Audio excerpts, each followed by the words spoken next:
What happens when comedy's most fearless voice meets television's most protected host? Tonight we dive into the explosive confrontation that nobody saw coming when Dave Chappelle walked onto Stephen Colbert's set expecting a friendly chat and instead found himself in the middle of a career-defining moment that would shake the entire entertainment industry. Before we get into this incredible story, make sure you hit that subscribe button and drop a comment below, telling me what you think really went down. Trust me, you're going to want to stick around for every single detail of what happened next. It was supposed to be just another late-night appearance. Dave Chappelle, fresh off his latest comedy special, was booked for what everyone assumed would be the usual softball interview. You know the drill: some laughs, a few clips from his show, maybe a story about his early days in comedy. Stephen Colbert's team had reached out weeks earlier, promising a platform to discuss his craft and recent projects. For Dave, it felt like the perfect opportunity to connect with a broader audience, especially after some of the controversies surrounding his recent material. He arrived at the Ed Sullivan Theater that evening in good spirits, ready for what he thought would be a straightforward conversation between two comedians who respected each other's work. But something was off from the moment Dave walked into the green room.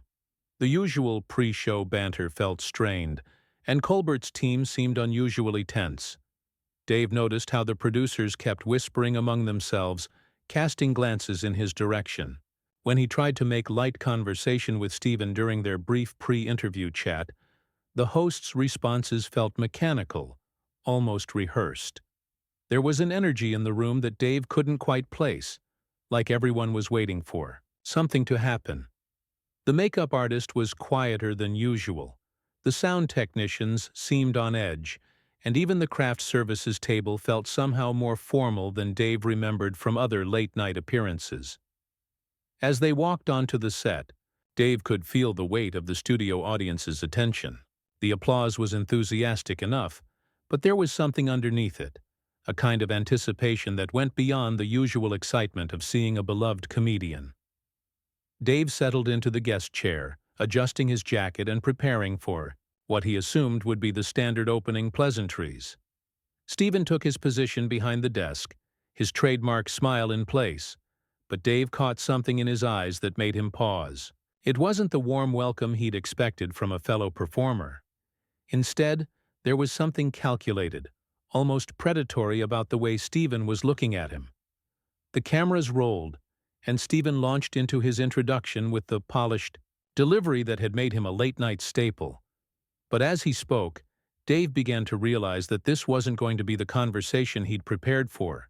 Stephen's words were carefully chosen, each phrase seeming to carry a double meaning that Dave was only beginning to understand.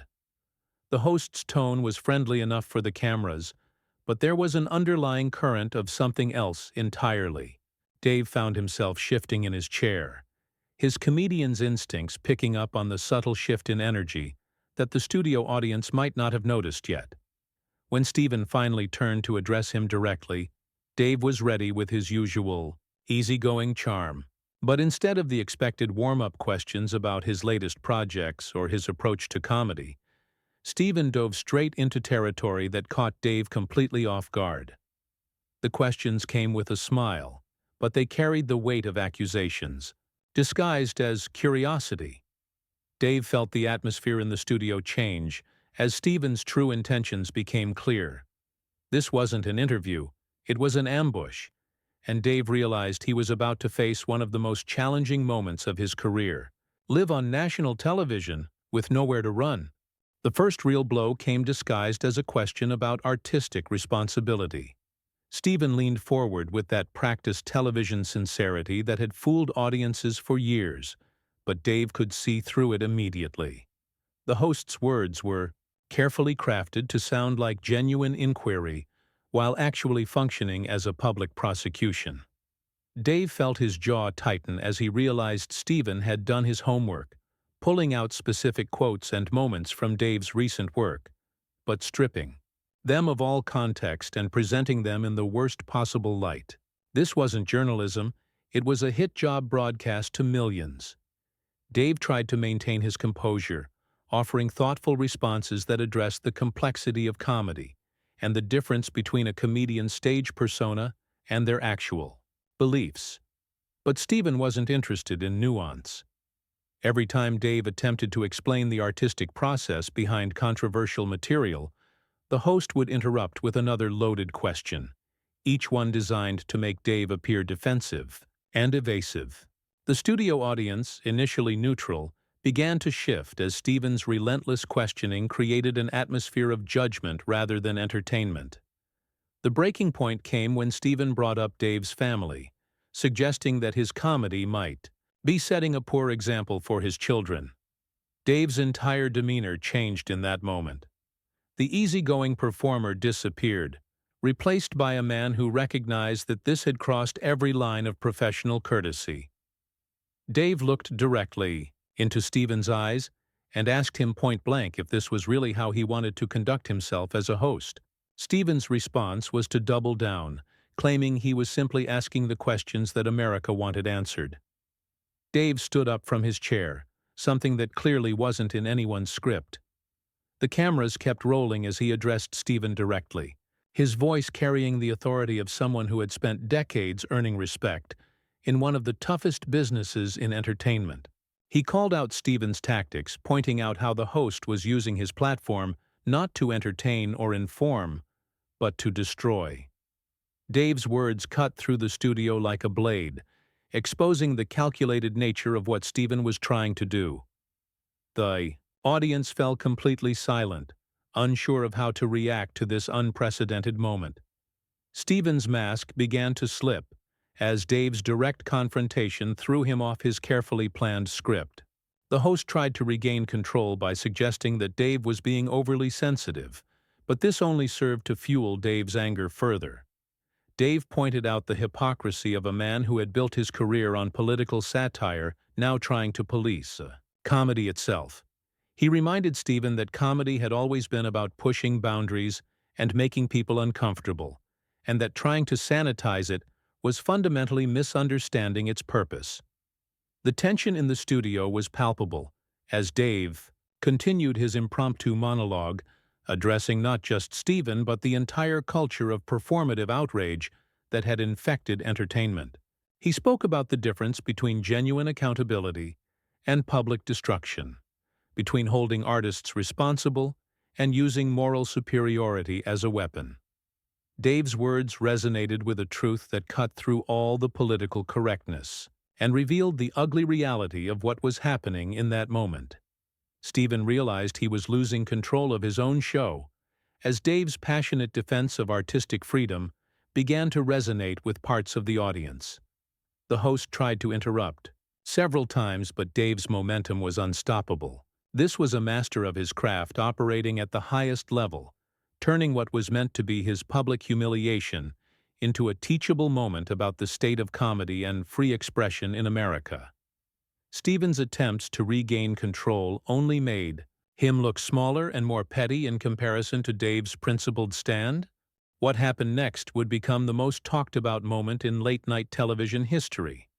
Stepen, clearly frustrated by his loss of control, made the fatal mistake of trying to cut Dave off mid-sentence by signaling to his producers. Dave caught the gesture immediately and called it out, asking the audience if they wanted to hear what he had to say, or if they preferred to be told what they should think by network executives. The crowd's response was immediate and overwhelming. They wanted to hear from Dave, and Stepen's face showed he knew he had made a catastrophic error in judgment. Dave seized the moment, addressing the camera directly and speaking to the millions of viewers at home about what they were witnessing. He explained how this entire setup had been designed to make him look bad, how questions had been crafted not to illuminate truth, but to create viral moments that would damage his reputation.